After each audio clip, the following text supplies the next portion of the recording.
సూర్య గుర్తొచ్చాడా? నా భర్త మనిషిగా దూరమై గుర్తుగా మిగిలిన రోజుది. అంటే ఈరోజు సూర్య చనిపోయిన రోజా?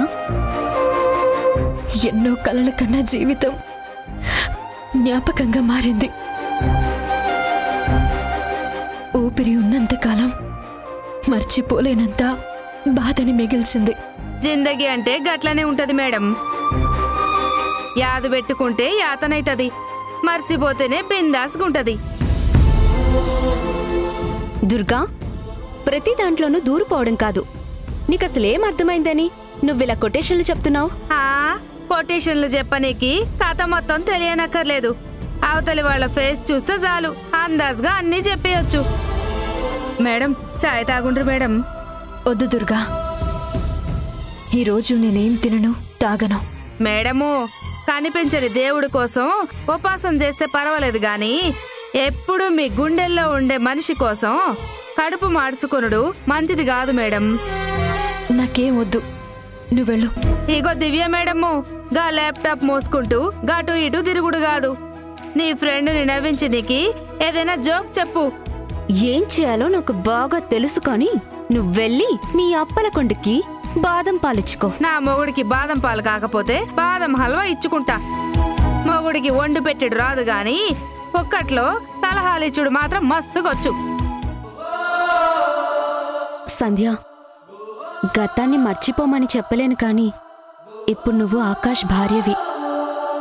సూర్య గురించి ఆలోచనలు అవసరమా చెప్పు? అవసరం కాదు, అవి నా ఊపిరిలో భాగం. సూర్యని పెళ్లి చేసుకున్న క్షణం నుండి ఆయన నా సర్వస్వం అయ్యారు. పుణ్యస్త్రీగా ఆయన ఒడిలోనే చనిపోవాలనుకున్నాను. ఈ జన్మలో చేసిన పాపమో, ఏ దేవుడికొచ్చిన కోపమో మధ్యలోనే వదిలిపెట్టి వెళ్ళిపోయారు. నది ఎండిపోయినా నేలలో చెమ్మ ఆరనట్టు ఆయన నాకు దూరమైన జ్ఞాపకాలు మాత్రం జరిగిపోవు. నీ బాధని, నీ ప్రేమని నేను అర్థం చేసుకోగలను, కానీ ఆకాష్కి నచ్చుతాయో లేవో. చనిపోయిన మొదటి భార్య ఫోటోని హాల్లో పెట్టారు. నా పేరు ఎత్తిన ప్రతిసారి భార్యని గుర్తు చేసుకుంటారు. అలాంటివన్నీ నేను విని ఊరుకుంటున్నప్పుడు నా మొదటి భర్తని మర్చిపోవాలని ఎలా చెప్తారు? ఆయనలో మార్పు లేనప్పుడు నాలో మార్పు ఎలా కోరుకుంటారు? అలా పోటీ పడ్డానికి ఇది కాంపిటీషన్ కాదు, కాపురం. కొత్తగా స్టార్ట్ అయిన లైఫ్ని మాత్రం డిస్టర్బ్ చేసుకోకు. పెళ్లి విషయంలో నీకే సమస్య వచ్చినా నాకన్నా ఎక్కువ మీ అమ్మా నాన్న హర్ట్ అవుతారు. ఈరోజు ఆయనకి సంవత్సరికం చేస్తారు. అమ్మా నాన్న నాకసలు ఫోనే చేయలేదు. ముత్తైదువుగా ఉన్న నిన్ను శ్రాద్ధకర్మలకి పిలవటం కరెక్ట్ కాదనుకుని ఉంటారు. నువ్వేడుస్తుంటే చూడ్డం వాళ్ళకి ఇష్టం లేదు కాబట్టే ఫోనే చేయలేదేమో. నా ఏడుపు వాళ్ళెలా చూడలేరో. వాళ్ళిద్దరూ బాధపడుతుంటే నేను కూడా దూరంగా ఉండలేను. అందుకే వాళ్ళు పిలిచినా పిలవకపోయినా నేను మాత్రం వెళ్తాను. ఎందుకు సంధ్య? నీకేం తెలీదు. బాస్ని పర్మిషన్ అడిగి మా అమ్మ నాన్న ఇంటికి వెళ్తాను. సరే సంధ్య, నీ ఇష్టం. నువ్వే నిర్ణయం తీసుకున్నా నీ లైఫ్కి కొత్తగా ఏ ప్రాబ్లం రాకుండా ఉంటే చాలు.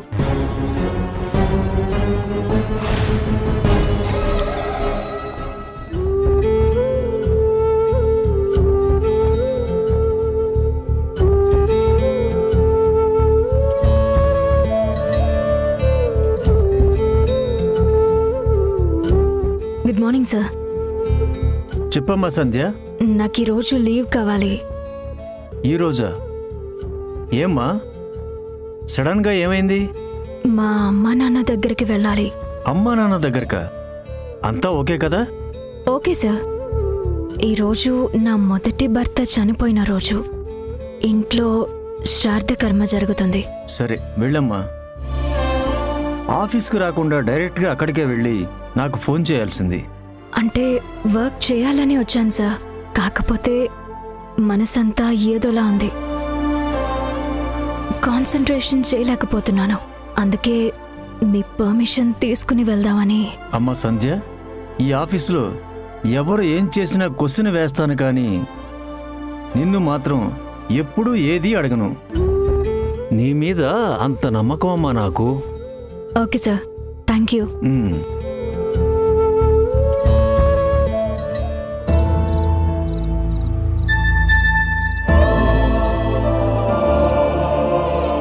కూతురు పోయిన తరువాత అల్లుడు గారి ఇంటికి రావడానికి ఏదోలా ఉంది అనసూయ.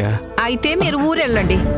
అప్పుల గోలని సుప్రభాతంలా వింటూ అక్కడే సిగ్గు మర్యాద వదిలేసి బతకండి. అది కాదు అనసూయ. ఇంకేంటి మరి? అందిని కాడికి అప్పులు చేసి ఊర్లో ఉండలేకే కదా అల్లుడి ఇంటికి వచ్చేసాం. ఇలాంటి టైంలో ఆత్మాభిమానం అవమానం అన్ని వదిలేస్తేనే ఉండడానికి కొంత చోటు దక్కుతుంది. అంటే అల్లుడు ఏమనుకుంటాడో అని.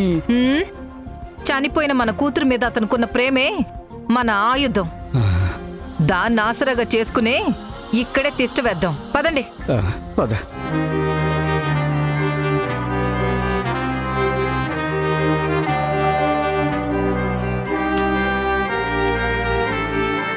అత్తయ్య, మాయ, రండి.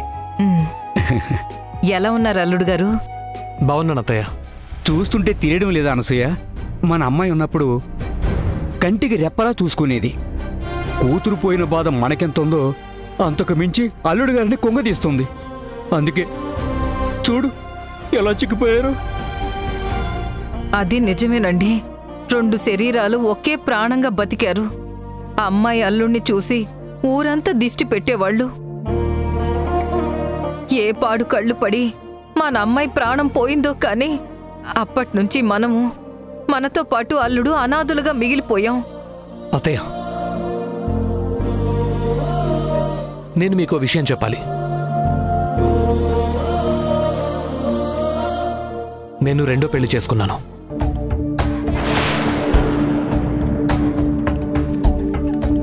అవునా బాబు?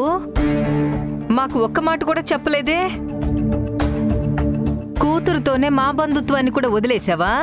అలా ఏం లేదత్తయ్య. మా పెళ్లి ఏ ఆర్భాటం లేకుండా రిజిస్ట్రార్ ఆఫీస్లో జరిగింది.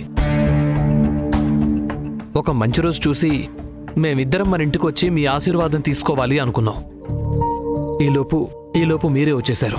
చూశారా అండి అల్లుడి సంస్కారం? మన ఇల్లు అన్నారు. ఆ ఒక్క మాట చాలదా ఆయన గొప్పతనం చెప్పడానికి? అదొక్కటే కాదనసూయ, మన అమ్మాయి బతుకున్నంతకాలం గుండెల్లో దాచుకున్నారు. చనిపోయిన తర్వాత అందరికీ తెలిసేలా హాల్లో పెట్టుకున్నారు. పద.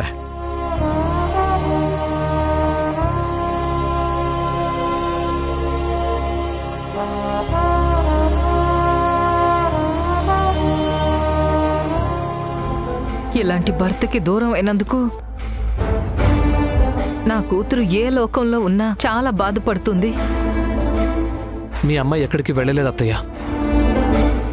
ఎప్పటికీ నాతోనే, నా గుండెల్లోనే ఉంటుంది. ఈ మాట చాలు అల్లుడు గారు. జీవితాంతం మీరు మాకు ఆత్మబంధువు అని చెప్పుకోవడానికి. అల్లుడు గారు, పక్కూర్లో బంధువులు పెళ్ళుంటే వచ్చాం. మిమ్మల్ని, మీరిద్దరూ కాపురం చేసిన ఇంటిని చూస్తే మా అమ్మాయిని చూసినట్టుంటుందని వచ్చాం. చూశాం కదా, ఇక బయలుదేరతాం. ఉండండి అత్తయ్య, ఇప్పుడే కదా వచ్చారు, అప్పుడే ఎలా వెళ్తారు? కొన్ని రోజులు మాతోనే కలిసి ఉండండి. మీకే లోటు రాకుండా చూసుకుంటాను. వద్దులే బాబు, నువ్వొక్కడివే అయితే పర్లేదు, కానీ నీతో పాటు నీ భార్య కూడా ఉంటుంది కదా. కొత్తగా పెళ్ళైన జంట మధ్యలో మేమెందుకు? అది కాక మేము నీకు బంధువులం, కానీ తనకి కాదు కదా. లేదు అత్తయ్య, సంధ్య అలా ఎప్పుడూ అనుకోదు. నేనేం చెప్పినా కాదనదు. ఆ మాట నువ్వు చెప్పే బదులు అమ్మాయితోనే చెప్పిస్తే మాకే ఇబ్బంది మొహమాట ఉండదు బాబు.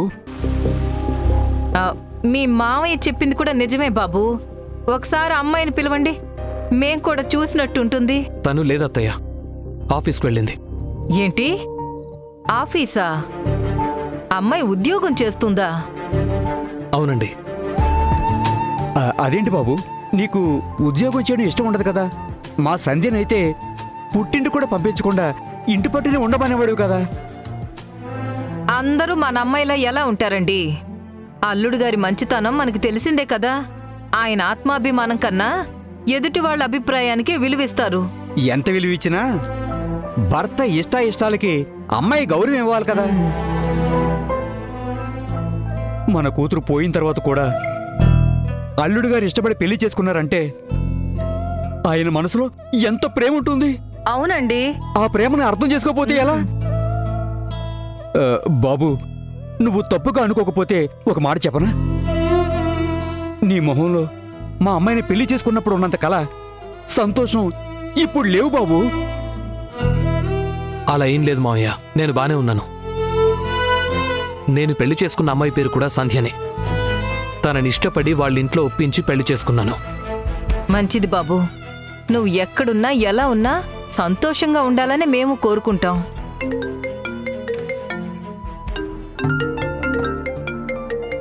నేను కాల్ మాట్లాడుస్తాను. అనసూయ, వచ్చిన రోజే డోస్ కొంచెం ఓవర్ అయినట్టు అనిపిస్తుంది. మన మనుగడ కోసం కొత్తగా వచ్చిన దాని మీద ఎన్ని నిందలు వేస్తే అంత మంచిది. మీరు నోరు మూసుకుని ఉండండి.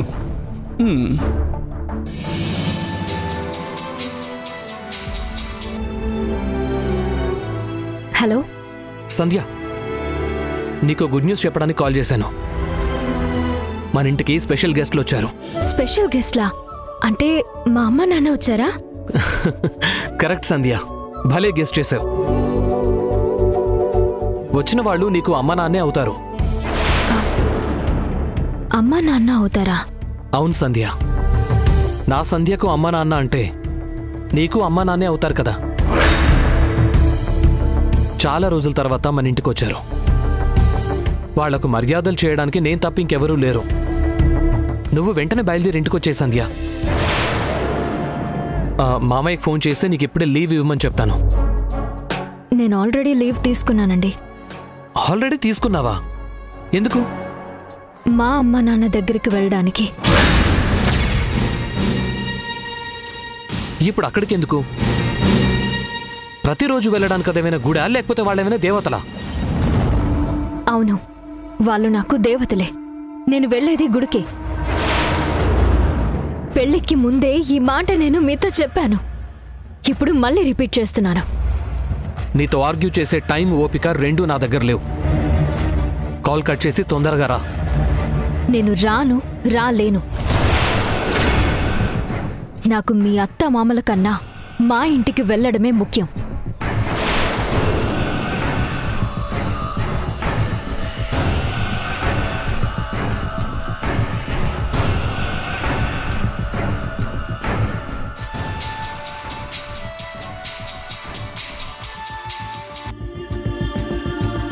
మాట్లాడుతుంటే కాల్ ఎందుకు కట్ చేసావు? నేనెంత చెప్పినా మీకు అర్థం కానప్పుడు మాట్లాడినా అనవసరమని నేను కాల్ కట్ చేశాను. కోపాన్ని కంట్రోల్ చేసుకొని మాట్లాడుతున్నాను.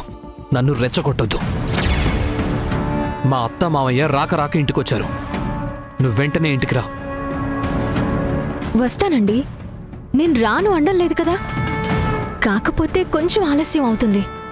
వచ్చే వరకు వాళ్ళని ఇంట్లో ఉండమని చెప్పండి. What the hell? నువ్వు వచ్చే వరకు వాళ్ళు వెయిట్ చేయాలా? ఇంటికొచ్చిన గెస్ట్లతో ఎలా బిహేవ్ చేయాలో కూడా నీకు తెలీదా? ఏమండి ప్లీజ్, అర్జెంట్ అని చెప్తున్నాను కదా, నేను వెళ్ళాలి. ఏంటి అర్జెంట్? మీ నాన్నకు మళ్ళీ గుండెపోటు వచ్చిందా? లేకపోతే మీ అమ్మ బీపీ పెరిగిపోయి పడిపోయిందా? వద్దండి, వాళ్ళ గురించి అలా మాట్లాడొద్దు. నీకు నచ్చింది నువ్వు చెబుతుంటే నేను మాత్రం కంట్రోల్డ్గా ఎలా మాట్లాడాలి? కారణాలు చెప్పకుండా వెంటనే బయలుదేరు. నేను రాలేను అంటున్నా ఎందుకండి ఇంత మొండి పట్టు పడుతున్నారు? వచ్చిన తర్వాత నేను మీకంతా వివరంగా చెప్తాను. ఉంటాను. సంధ్య, సంధ్య, సంధ్య!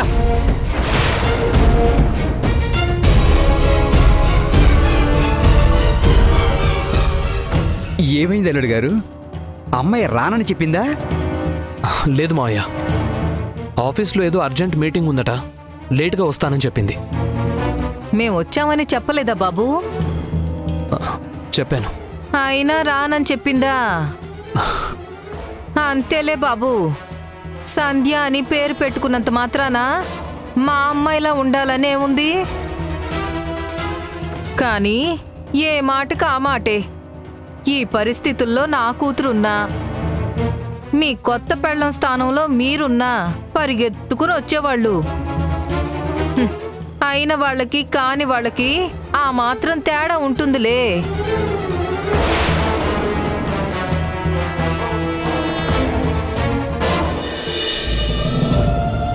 ఓం ఆచమన్య ఓం కేశవాయ స్వాహ ఓం నారాయణాయ స్వాహ ఓం మాధవాయ స్వాహ ఓం గోవిందాయ నమః ఓం మధుసూదనాయ నమః ఓం త్రివిక్రమాయ నమః వామనాయ నమః ఓం శ్రీధరాయ నమః వృషీకేశాయ నమః పద్మనాభాయ నమః దామోదరాయ నమః సంఘర్షాయ నమః అచ్యుతాయ నమః జనార్దనాయ నమః ఉపేంద్రాయ నమః హరియే నమః శ్రీకృష్ణాయ నమః ఓం శ్రీకృష్ణ పరబ్రహ్మణే నమో నమః. అయ్యా, తర్పణదానం చేయండి.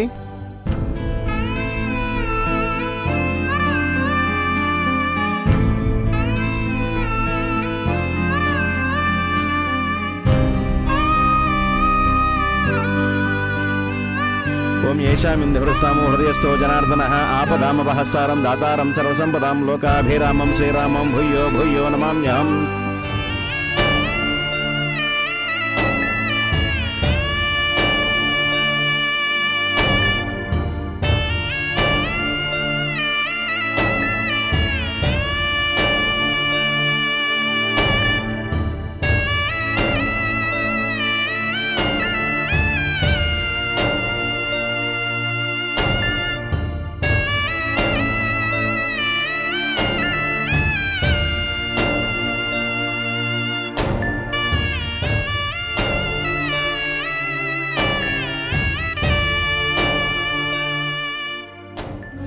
అయ్యా, అందరూ నమస్కారం చేసుకోండి.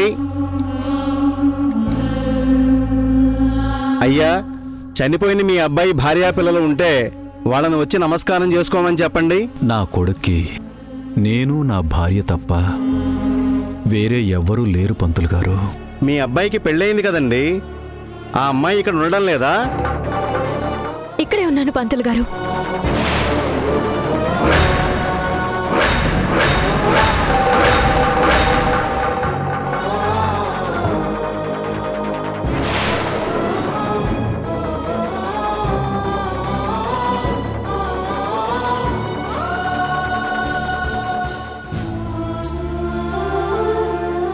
మా అత్తయ్య మావయ్యకి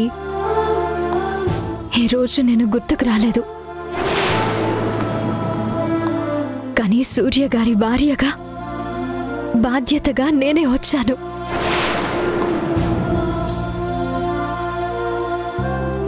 మీరు పూజని పూర్తి చేయండి పంతులు గారు. పిండ ప్రదానం తుభ్యమం సంప్రదతే నన్నమమ సూర్యానామధేస్య కుబేరాయ వైశ్రవణాయ మహారాజాయ నమః. ఏంటి అలా చూస్తున్నారు? మీరు మర్చిపోయారు తప్ప నేను చచ్చిపోలేదు, బ్రతికి ఉన్నాను. తప్పమ్మా, అలా మాట్లాడకూడదు. తప్పు చేసింది నేను కాదు, ఆయన విషయంలో ఆ దేవుడు చేశాడు. ఈరోజు నా విషయంలో మీరు చేస్తున్నారు. కానీ అన్ని విధాలుగా శిక్ష అనుభవిస్తుంది మాత్రం నేను. అమ్మా సంధ్య, సుమంగళిగా ఉన్న నువ్వు ఇలాంటి కార్యక్రమంలో కూర్చోకూడదమ్మా. నా తలరాతలో కన్నీటి కోతలు పెట్టిన ఆ దేవుడికి నా బాధని చెప్పుకునే సమయం ఇదే నాన్న. దయచేసి నన్ను వెళ్ళిపోమని చెప్పొద్దు.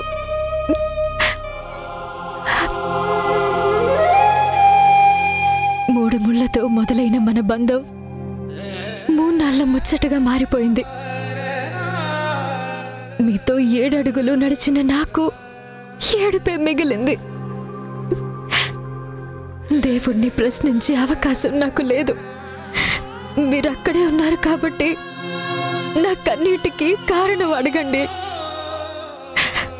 మళ్ళీ జన్మంటూ ఉంటే నా కడుపున మీరే పుట్టాలి. ఎప్పటిలానే మిమ్మల్ని గుండెల్లో పెట్టుకొని చూసుకుంటాను. ఈ వరం ఇచ్చైనా ఆ దేవుడు చేసిన తప్పుకి ప్రాయశ్చిత్తం చేసుకోమని చెప్పండి.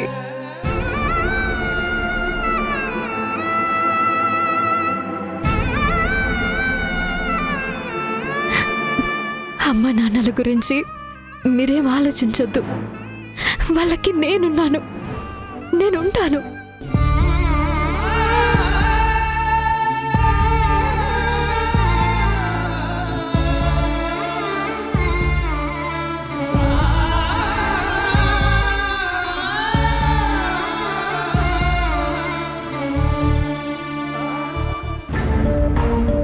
ఎవరు వస్తున్నారు? ఆ అమ్మాయేనా? ఇంట్లో మా అత్తయ్య మామయ్యలు ఉన్నారని తెలిసి కూడా తొందరగా రావాలన్న కామన్ సెన్స్ మర్యాద ఏం లేవా నీకు? ఈరోజు సూర్య చనిపోయిన రోజండి. సూర్యనా? అతనెవరు? నా మొదటి భర్త.